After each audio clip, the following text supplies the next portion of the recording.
Hi, this is Brian. Welcome back to Philosopher's Notes TV. Today, we brought the blue shirt back, and we've got some blue chalk on the chalkboard back by popular demand. We've also got a great book, Many Ways to Say I Love You by Mr. Rogers. This is our third in the Mr. Rogers series. We started with You Are Special, then The World According to Mr. Rogers, and it's kind of funny because Mr. Rogers was the last television show in black and white, literally. I Googled it. Well, who's the last black and white TV show? Mr. Rogers. Then he went to color. So we're back. We did a little black and white action. Now we're back to color. Subtitle to this book is Wisdom for Parents and Children from Mr. Rogers. The other two was kind of general wisdom. This one's all about wisdom for parents. I read all three of these books in the span of a week after reading that documentary I've recommended a few times, called Won't You Be My Neighbor? Highly recommend it. Phenomenal. Each of these books is a super quick read. Little bits of wisdom from various sources. I loved this one. If you're a parent, I think you will also enjoy this. Just soaking your soul in the warmth and presence and wisdom of Mr. Rogers is always a good idea. Watching my kids watch Mr. Rogers, and I like to watch Mr. Rogers. He's awesome. Learn cool stuff. See a man showing up with presence and compassion and love and encouragement. Super inspiring. As always, 6-page PDF Philosopher's Note. We've got over 600 of them now on a range of subjects to optimize every aspect of your life. We also have 50 Optimal Living 101 classes. Check it out, optimize.me, optimize.me/apps for all the apps, free 2-week trial, etc., etc. Oops, I can hold on to that. Mr. Rogers, many ways to say I love you. One of the ways we can say I love you is by modeling how to deal with disappointments. So when I read a book, I often see a word come up again and again and again. In this book and in other books by Mr. Rogers, the word perfection came up a lot. In feelings, of course, he helped us deal with our feelings. But Mr. Rogers dealt with his own imperfections and those of reality in a profound way. And he talks about the importance of embracing disappointments. And he says, the way we deal with disappointments is largely influenced by how our parents dealt with disappointments. And by extension, the way our kids are going to deal with disappointments is going to be largely driven, not entirely, but largely driven and influenced by how we deal with disappointments. Which, of course, begs the question, the accountability mirror from David Goggins, how are you dealing with disappointments? Life's pretty crazy right now. We're in the middle of COVID as I film this. A lot of things have changed, a lot of disappointments. But how are you showing up? Because how you're showing up is going to influence your kids. Are you seeing these challenges as a threat to your well-being, or are you seeing them as a challenge for you to stand up tall in your virtues and give us all you got and model for your kids what dealing with adversity looks like? Super important. And in the note, I talk about Richie Davidson, the guy who studied the Dalai Lama and his monks, the first one to study the effects of meditation on your brain. He developed some cutting-edge research methodologies in that regard, etc. He talks about the fact that we know from a neuroscientific perspective that how you deal with little challenges, little stresses, is a great predictor of how you deal with big stuff. So if you want to get good with the big disappointments, first of all, realize life comes with disappointments. Then each time we face a little setback, a little obstacle, we make those obstacles make us stronger, Ohm's style. Literally, get a little bit better. Use it as training. Like you're going to go run a Spartan Beast, the World Championship. Well, if you want to do that well, you better be preparing on a day in and day out basis. To deal with the big things, you got to train with the little things. So those little irritations you feel in your life, see if you can use them as part of your practice. You can deal with the big disappointments. Embrace it. Be a model for your kids, which brings us to the next idea. The birth of a child, yes, and of a parent. The moment our children are born, our first child in particular, a new version of us is born. In the note, I talk about the hours leading into Alexandra and I becoming parents, right? So Alexandra had an extended labor. It was like 16 hours, something like that. For our first kid, it was very short, maybe like less than 4 hours for the second. Emerson, then Eleanor. Both we had at home with our beautiful midwife, Mary Jackson. Thank you, and God bless you. You're an angel, Mary. And yeah, so we're 10 hours into, I should say we. Alexandra is 10 hours into labor with Emerson, and it's at night, right? And we've been up for like 30 hours. So it's the middle of the night. We're in the shower. We're feeling tired. We're like, oh, man, we need a vacation. we laugh at the naivete. Just hours before we have our first child, thinking that was the hard part. That wasn't the hard part. Our lives changed. As you know, parents, you're laughing with me. You can laugh at me. That's fine. That naivete is burned through. You earned some gray whiskers in life.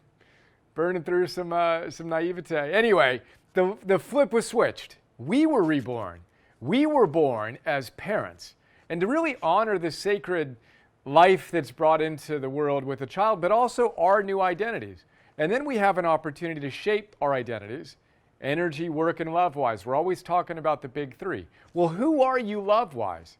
It's different pre- and post-parent. And then we get to shape how we structure the rest of our days such that we can show up as powerfully as possible for our kids. But I just think it's so awesome. The birth of a parent. And then Alexandra and I have a joke that there are two kinds of people. Parents will get this joke. Two kinds of people. Those who have kids and those who don't. Those who don't have kids don't know that there are two kinds of people. They think that having two cats or a dog that you got to take care of when you go on vacation is like being a parent. It's not, folks. And again, there's a secret handshake in the parent club. I hereby offer it to all the parents out there. Let's celebrate our birth, and then let's celebrate our growth. So again, this is a book of wisdom for parents. And Mr. Rogers talks about the fact that just as our kids grow in spurts, right? And he says, you'd be well to realize and remember that growth doesn't go like that.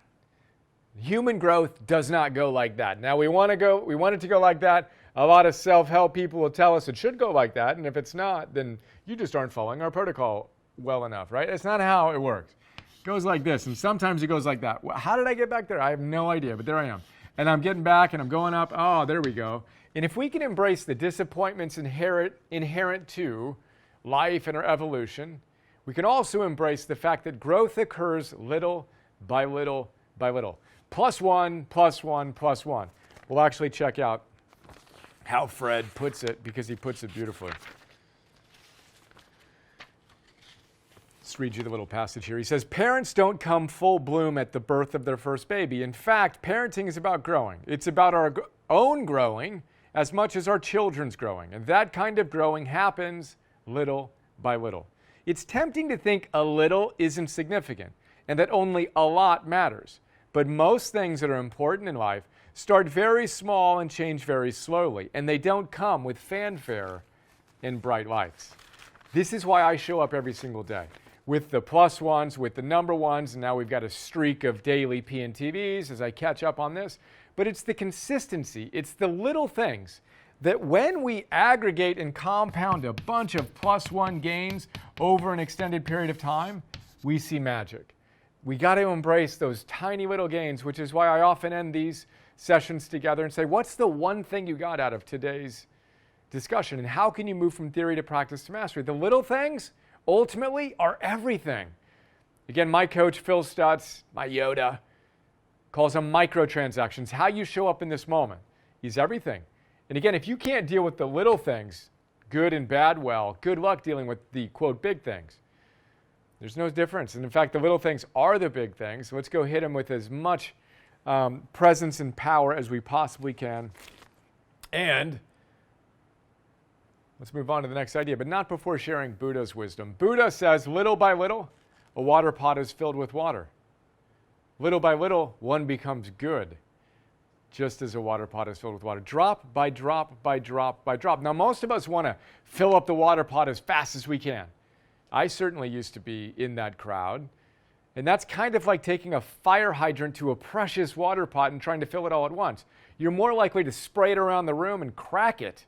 Slow down, settle down, play the long game, show up, get a little bit better, and know that when you aggregate and compound those tiny little gains, magic truly happens. Then we come to the next idea, complex versus complicated. Fred, our dear Mr. Rogers, beloved neighbor, tells us that parenting is complex.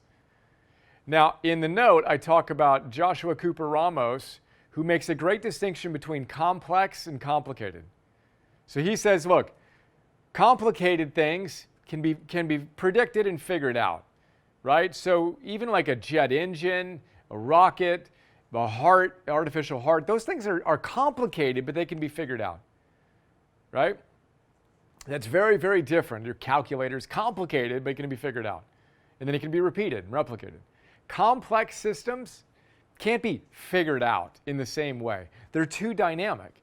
So things like a rainforest, that's complex, right? You've got a ton of different variables going on, and each one is influencing the other. It's complex. You can't predict it. You can't just pull it out over here and tinker with it and then figure it out, then put it back in place. It's too dynamic. It's too complex. Well, guess what? Parenting is too complex. It's too dynamic. You've got your own complexity. You've got your diet if you're parenting with a partner. You've got your children, a child or children. It's a very complex, dynamic, ever-changing environment. We want to embrace that, which allows us to deal with that a lot better and with our disappointments a lot better. But if you think you're going to be able to figure it out, then you're going to stress a lot more than you need to. And again, oh, by the way, optimizing is a very complex system. You got to figure it out, until you don't. It's a moment-to-moment thing. And when we step back and have enough wisdom to know that, then we can embrace our inevitable imperfections, which leads us to our fifth idea, I'm sorry. Mr. Rogers talks about the fact that he wasn't a perfect parent. His wife, Joanne Rogers, who proudly described herself as Mrs. Fred Rogers. In our last episode, we talked about her beautiful description of her relationship of over 5 decades with Fred, how much she admired his courage, his love, his discipline. I asked you, what 3 virtues are you going to be remembered for? Begin with the end in mind and live those today. That's the ultimate game, right? But even Mr. Fred Rogers was far from perfect. Joanne Rogers says this. She says, I have the feeling that people think it was easy for Mr. Rogers. It wasn't. He and I had to work very, very hard. We're human. There are no perfect humans.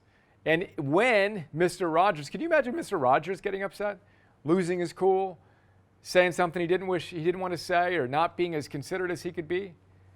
Think about that and know that he's a human. He had the human being, a father who had the same exact experiences. And I remember a dear friend of mine, Dan Siegel, one of the world's leading neuroscientists, parenting experts, who describes in one of his books that he too flipped his lid. He talks about the neuroscience of when your prefrontal cortex goes offline, all you got is your limbic system barking at you, and he needed to repair relationships. And so first step here is common humanity. It's not because you're you, it's because you're human, that you have a challenging time in the complex system that is parenting. It's a new role for you. You're growing into it. There's inevitable disappointments. But when we do fall short of our standards, we maintain the standards, we have self-compassion for ourselves, and we repair the relationship. We say, I'm sorry. And what I like to do is say, I'm sorry, then say, buddy, you know what happened? And I needs work it. I say, at this moment, I did this. Now, I could have done this. And had I done that, how would you have felt? A little better, huh? Then it's such a beautiful opportunity for me to repair and then model the fact that we're going to be disappointed. We're all growing into new roles. It's a challenging thing to do, but this is how you do it well. This is how you embrace that process. So let's remember to repair, to say, I'm sorry. And of course, that starts with ourselves. When we fall short of our own standards, remember, parenting means to bring forth. So we're trying to bring forth the optimize equals optimist equals best version of our kids so they can flourish. We have enough wisdom to help them see the game they're playing, cultivate their self-mastery, their courage, their love, right? We're bringing forth the best within them. But we're bringing forth the best within ourselves moment to moment as well. So we need to run the same I'm sorry, repair algorithms with ourselves when and as necessary. Do that today if you feel so inspired as you embrace the complex systems, grow, embrace the new role you've been born into, whether it was a year ago or a month ago or a decade ago or 2 decades ago, I've had so many of our coaches, or a number of our coaches, I should say, one woman and grandmother in particular who comes to mind, who going through our program, we talk about playing your role well, energy, work, and love-wise, and we celebrate the role of being a mother and being a father, whether that's a full-time role or a part-time role. We celebrate that and we say that is so important, and too many people think it's all about your work, your resume virtues. It's not, obviously, but we got to prioritize that. And so she was actually reborn as a grandmother to appreciate she's been a professional mom and grandmother, and she has crushed it throughout her life. And it gave her a new sense of joy and freedom and celebration. It gives me tears in my eyes. So there you go. Many ways to say I love you. We covered a few of them. I will cover one more right now, which is I love you. I appreciate you. Thanks for your support. Let's go hit it hard with joy and love and courage and wisdom and self-mastery and gratitude and hope and curiosity and, of course, zest today. Look forward to seeing you tomorrow. See you. Hey guys, this is Bri. I hope you enjoyed that video. We have a lot of people ask us what Optimize is all about, so I just wanted to give you a super quick tour of our site, tell you what we do. We do 2 primary things. We have an Optimize core membership, and we have an Optimize coach certification program for people that want to go from theory to practice to mastery. So the core membership is basically $10 a month, depending on whether you do monthly or annual, and you get instant access to over 500 philosophers' notes, the 6-page PDF, 25-minute or so MP3 recordings of these great books. And then you get over 1,000 Optimize Plus ones, 50 Optimal Living 101 master classes, etc. And we have a free trial the team set up. Get it, free for 14 days, and then go from there if you like it. So we're blessed to have a lot of people who subscribe to this, including some of my friends who happen to be some world-class peak performance gurus like Tal Ben-Shahar, who taught the 2 of the largest classes in Harvard's history, starts every day with Optimize. Ben Greenfield, friend and coach. Optimize is, bar none, my go-to source for taking a deep, efficient dive into some of the world's best books via the Philosopher's Notes. It's an indispensable resource. Thank you, Ben. Marcy Shimoff loves Philosopher's Notes. Mark Devine, retired U.S. Navy SEAL commander, dear friend, who starts his days with Optimize Plus One. Win in the mind routine to charge him up for the day's battle. If you're serious about leading heroically, I recommend you use them too. Hoo-yah, thank you. And 10,000 plus other awesome humans around the world. That's the core membership. Then we have, and I should say we have apps. Excuse me, you can get apps, iOS and Android. We feel pretty proud and blessed to have basically a 4.9 ranking and people saying some great things. You can check that at optimize.me/apps. And then our coach program is all about helping you master yourself so you can serve heroically, so you can empower others to do the same. We have trained over 1,000 Optimize coaches from over 50 countries.